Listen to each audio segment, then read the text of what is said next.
Hello friends, it's summertime, and with every change of seasons, I look forward to a shift in energy and some fresh inspiration in the kitchen. Cooking is one of my favorite ways to romanticize my daily life, so here is my diary of some of my favorite things I've cooked and eaten this week to make the most out of the season. So last summer, Eric got obsessed with the idea of buying a grill. I had my doubts about how often we would use it since we don't eat meat, but I ended up caving, and I'm glad to say I was proven wrong. Cooking outside has been one of the highlights of our summers. Last year we mostly cooked veggie burgers and hot dogs, but this year I really wanted to branch out to make more tofu and vegetables, and even try things like grilling pizza and flatbreads. One of our favorite things we've made this year has been this chimichurri grilled tofu. Chimichurri is a sauce from Argentina and Uruguay made with finely chopped parsley mixed with olive oil, red wine vinegar, fresh garlic, oregano, and either diced red chilies or red pepper flakes. I also like to add a little bit of minced shallot and a squeeze of lemon juice to mine and season with salt to taste. I remove a few tablespoons of the chimichurri to a dish and combine with some soy sauce, Worcestershire sauce, a little extra olive oil, salt and pepper, and some maple syrup to balance everything out and help it caramelize. Then I layer in some sliced tofu that I've cut into steaks and pressed with a clean kitchen towel. I try to make sure I spoon some of that marinade between every slice of tofu and flip the pieces over so they're as evenly coated as possible. Then I like to let these marinate overnight for maximum flavor. You can definitely cook this tofu inside on a skillet or a grill pan, but if you do have a grill, I think it elevates the texture and flavor to a new level. We grill the tofu for about 5 to 6 minutes per side, basting periodically with the extra marinade. I wanted to serve this tofu with one of my favorite summer salads, which is inspired by Mexican street corn. Correct me if I'm wrong, I think if it's served on the cob, it's called elote, and if it's served off the cob in a cup, it's called esquites or elote en vaso. This is inspired by that, but I'm serving it as a cold salad. The corn can be boiled or cooked in a skillet with butter, but since we already had the grill running, I thought we'd cook it on there to get some extra flavor from the grill marks. Then I added lots of fresh chopped cilantro, red onion, a clove of minced garlic, fresh lime juice, some chili powder, salt, and pepper. I'm also adding vegan mayo, and since there's no plant-based cotija or queso fresco, I'm just using a crumbly vegan feta.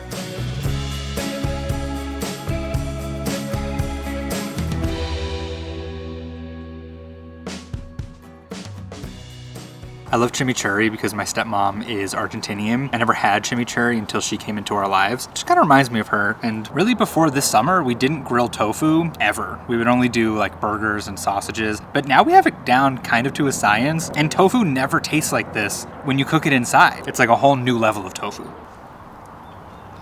It's so fresh and it's smoky from the grill.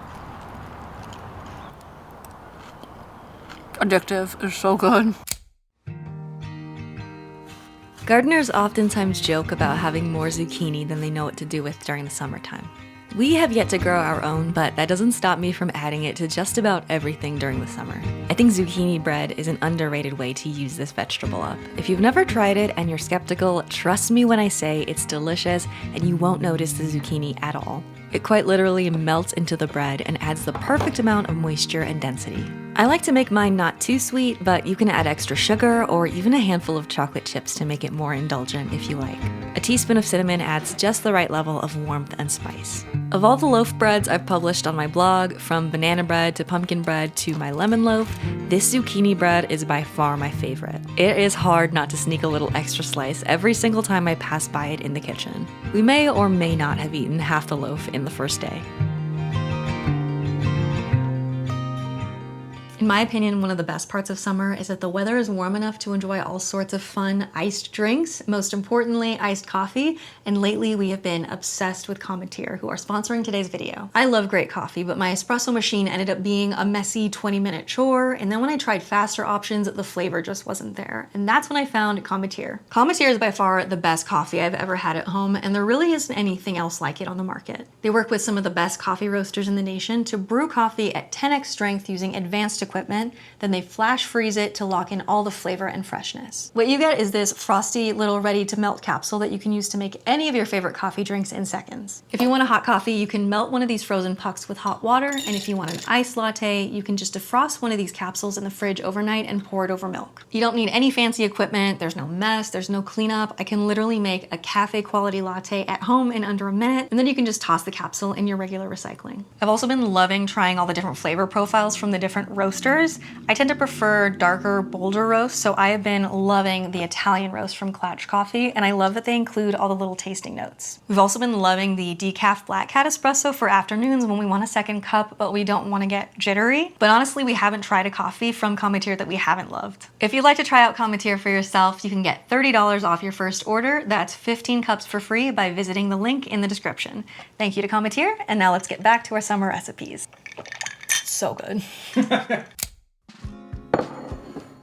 And speaking of tasty summer drinks, I have been craving horchata since the weather has warmed up, and I finally got around to making it. I soaked long grain rice in some boiling water with a stick of Mexican cinnamon, and then once it cooled, I placed it in the fridge overnight. The rice and cinnamon are then blended with additional water and then passed through a sieve lined with a cheesecloth. Ooh, that's cinnamon. You could also use a nut milk bag if you have one of those. There are lots of different recipes for horchata, but I went with one that calls for evaporated milk and a few tablespoons of condensed milk for sweetness. I was able to find coconut-based versions of both of these. You can also add a splash of vanilla extract and a milk of choice. This makes a lot. Are you ready to drink horchata all week? You can play with the ratios depending on how rich and how sweet you like your horchata. Cute! You wanna try some? Yes. Ready? I am I've very been ready. waiting for this moment. Some people wait a lifetime. I love horchata. Oh, that's really good. This is really refreshing. I didn't add as much like condensed milk, so it's a little on the lighter side as opposed to a creamier version, but I really like this. I could sip this all day. I like it too, and not to sound like an absolute gringo, but the only comparison I have for it is that it tastes like rice pudding. Because with the rice and the cinnamon, like I never ate rice desserts growing up. Yeah, I'm half Filipino, so we use a lot of rice in desserts and coconut milk and stuff. And growing up, my family would always take leftover rice and we would add like milk and like chocolate Nesquik powder. So good. Yeah, Jews don't have anything like that in our culture. Massive approval on my end. We're headed to the liquor store because I want to get ingredients to make an Aperol Spritz, which I've never had before, but I feel like I keep seeing people make them on social media.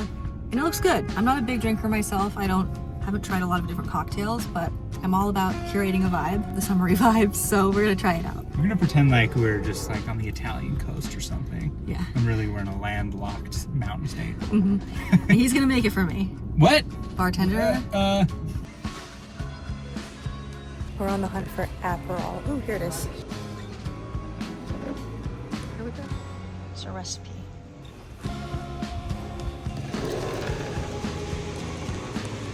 And club soda. We're about to get spritzed. Aperol Spritz ingredients, Procured. There's literally a recipe on the back. I think it's 3 parts Prosecco, 2 parts Aperol, and 1 part soda. And I think you can use real champagne, but we're not gonna drink it after this, so. I don't know the difference between Prosecco and champagne. I think it's the same, but to be called champagne, it has to come from a specific region. The Champagne region of France. France? Yeah. Oh. Yeah. I'm excited. We're gonna have some pasta salad, a little Italian vibe, Mediterranean vibes.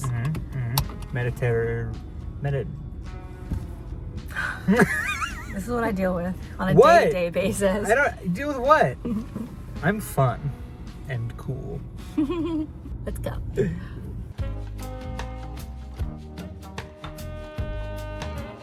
Another dish that just screams summer to me is pasta salad. I'm not too picky. I love a classic mayo-based mac salad, but I also love a lighter Mediterranean-style pasta salad with lots of veggies and a nice tangy vinaigrette. This is the kind of thing I want to eat outside on a warm evening. I never really follow a recipe when it comes to salads, and a pasta salad like this is no exception. I just rummaged through my fridge and pantry and pulled out some sun-dried tomatoes, olives, roasted red peppers, some pepperoncini, and a cucumber. For the dressing, I added a minced shallot and 2 minced garlic cloves to an old jam jar, along with good extra virgin olive oil, red wine vinegar, some Dijon mustard, a little bit of maple syrup, salt and pepper, and shook it all up. I want to know, what's your favorite shape of pasta to use in pasta salads? Personally, I am not on team bow ties. I tend to favor shapes that have a lot of ridges, like fusilli or radiatore, but I can also get behind an orzo salad if all the add-ins are diced very fine. I like to overcook my pasta slightly since it firms up when chilled. I combined all the ingredients for the pasta salad, and I also added in some fresh basil that Eric has been growing outside. And I also remembered I had some hearts of palm to use up. I am obsessed with hearts of palm, I just eat them straight out of the can. I think this pasta salad tastes best if you can let it marinate for at least a few hours, but of course I had to sneak a few bites. Are you ready for prime time? I'm ready, baby. We're doing 3 parts Prosecco.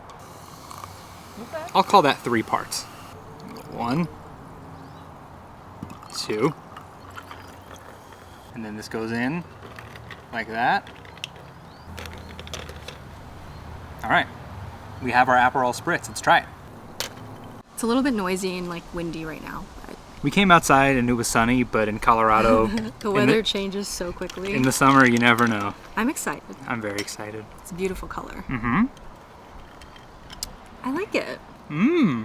I'm mostly getting the Prosecco, but there is definitely a little bit of citrus and a little bit of bitterness. The bitterness tastes like the pith or the rind of a citrus. Mm-hmm. It's like the exact same bitterness. Neither of us had had Aperol before, so tried some of it yesterday just like on its own. Straight out of the bottle. It's definitely bitter. It kind of reminded me of like cough syrup, which I hate to say, but in this ratio, it's really nice. I like it. It really does taste like the sum of its parts, you know? Mm-hmm. People also add olives to this. Oh yeah. I don't know about that. I don't know either, but I'd try it. This is definitely one of those drinks where you drink the whole thing and you're like, oh right, there's alcohol in this. A little dangerous, one of those summertime dangerous drinks. Pasta salad, and we're gonna grill up some sausages. Let's do it. Cheers, baby. Also, he's wearing his cute little citrus shirt. I love it. It matches. Can I also just point out that Eric is wearing a nice shirt, shorts, Nice shorts. and Crocs with socks. Dad mode. These are my outdoor shoes. So they're right by the sliding doors when I come in and out to grill, to work in the garden. These are the shoes I put on. Let's go Mets, baby. Come on.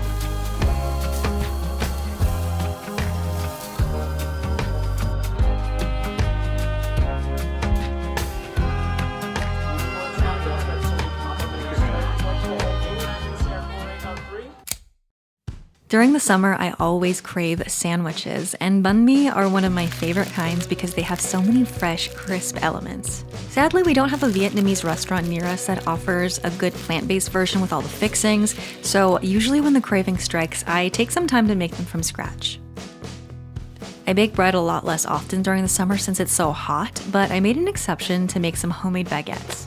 To me, bread is always one of the most rewarding things to make from scratch because bread is such an innately human thing. Every culture has its own kind. For me, it's such a grounding practice to make my own. It also tends to be very humbling, I won't lie. There's always something new to learn. For example, I am not good at shaping baguettes yet, and I also need to figure out the best way to introduce steam into my oven to help them cook properly.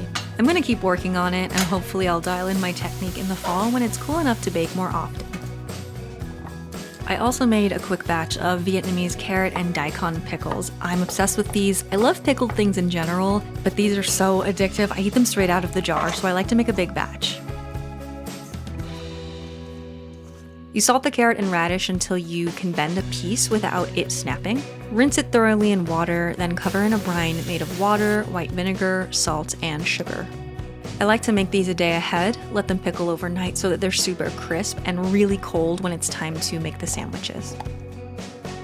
I also wanted to try something new this time and try making a plant-based pate because pate is one of the traditional ingredients. So I used the recipe from Lisa at the Viet Vegan blog. Hers uses mushrooms and soaked sunflower seeds and then a couple of other ingredients to add flavor.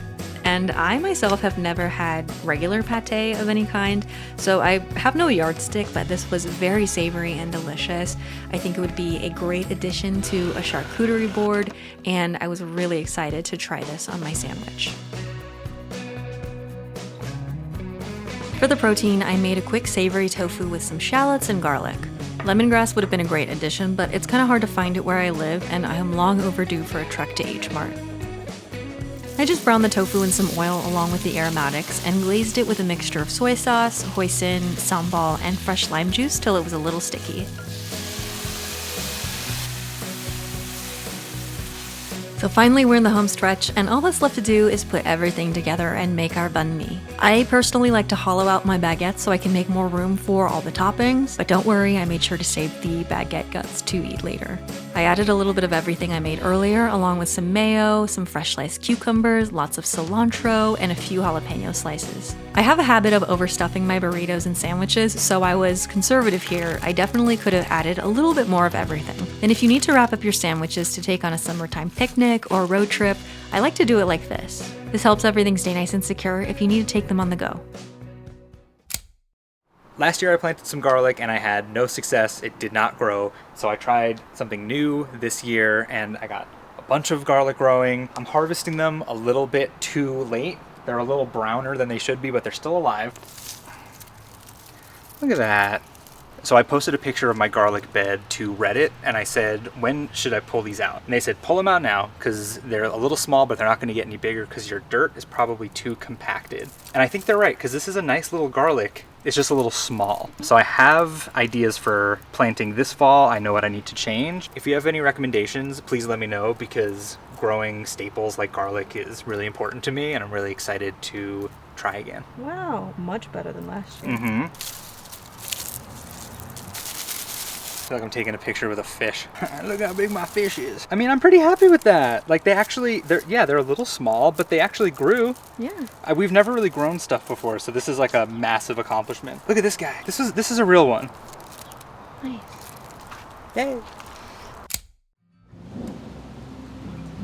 What are your thoughts on eating hot soup during the summertime? Where we live, we have a lot of thunderstorms rolling in during the afternoon, and sometimes when it's gray and cloudy outside, it just feels right to make a pot of soup. One of my personal favorites for the season is this creamy corn and potato chowder. Summer corn is just so sweet and delicious, and it really shines in this chowder with some good crusty bread for dipping.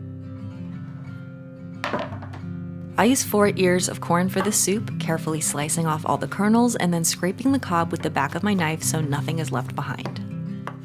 If you want, you can even save the cobs to simmer in the broth to extract every last bit of flavor and sweetness from them. I saute my aromatics in some vegan butter, then toss in the potatoes and the corn.